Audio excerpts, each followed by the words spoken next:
বিরতির পর আবারও আমন্ত্রণ দেশের বৌদ্ধ ধর্মাবলম্বীদের অন্যতম প্রধান ধর্মীয় গুরু শ্রীমত সাধনানন্দ মহাস্তবীর বনভান্তে বিপুল সংখ্যক ভক্ত অনুরাগীকে কাঁদিয়ে মহাপরিনির্বাণ লাভ করেছেন। তার বয়স হয়েছিল 94 বছর। দীর্ঘদিন ধরে নিউমোনিয়া এবং কিডনি জনিত রোগে ভুগছিলেন তিনি। শাকির আদনানের রিপোর্ট। গুরুতর অসুস্থ বনভান্তকে সংজ্ঞাহীন অবস্থায় শুক্রবার রাঙামাটি থেকে রাজধানীর স্কয়ার হাসপাতালে আনা হয়।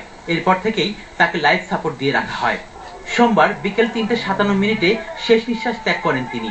তাকে শেষবারের মতো দেখতে রাজধানীর স্কয়ার হাসপাতালে ভিড় করেন ভক্তরা। এ মাসের 8 তারিখে তার জন্মদিন ছিল। শ্রদ্ধেয় বনভান্তে নিউমোনিয়া এবং তার জটিলতায় কিডনি, লিভার সহ নানাবিধ সংক্রমণে আক্রান্ত ছিলেন।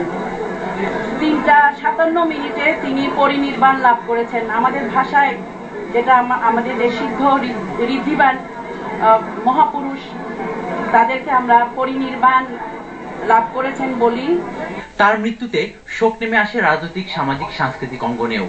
আমরা মৌসুম অনুসারে যতদিন সম্ভব রাখা বাস্তবমুখী হয় আমরা রাখবো, এবং আমরা চাইব যে আন্তর্জাতিক পর্যায়ের একটি অনুষ্ঠানের মাধ্যমে আমাদের ধর্মীয় আচরণ মেনে সপ্তাহ অনুষ্ঠান করব। আমাদের বাংলাদেশে বৌদ্ধ সভ্যতাকে নবজাগরণ সৃষ্টি করেছেন, এবং নবজাগরণের মধ্য দিয়ে বুদ্ধের যে শাশ্বত বাণী মৈত্রী, করুণা, মুদিতা, উপেক্ষা, সেটার আদর্শে উনি উজ্জীবিত হয়ে বৌদ্ধ যে ধর্মীয়কে প্রচার করেছেন। সোমবার তার মৃতদেহ হাসপাতালের হিমঘরে রাখা হবে। বনভান্তের প্রতি শ্রদ্ধা জানানোর জন্য মঙ্গলবার সকাল 8টা থেকে 9টা পর্যন্ত তার মরদেহ রাখা হবে রাজধানী কলাবাগান ক্রীড়াচক্র মাঠে। এরপর নিয়ে যাওয়া হবে রাঙামাটির রাজবন বিহারে। Shakir Adnan, channel I, Dhaka. শিগগিরই ব্রাজিল সহ 9টি দেশে বাংলাদেশের নতুন দূতাবাস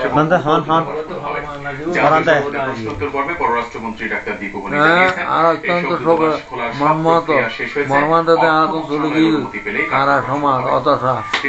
On the site of Fundasar International Buddhist Temple, our Lord about Most Venerable Shuttapaya Mahatera is now telling that we are very shocked after hearing the news of the death news of Most Venerable Arhanta Shiv Banavante.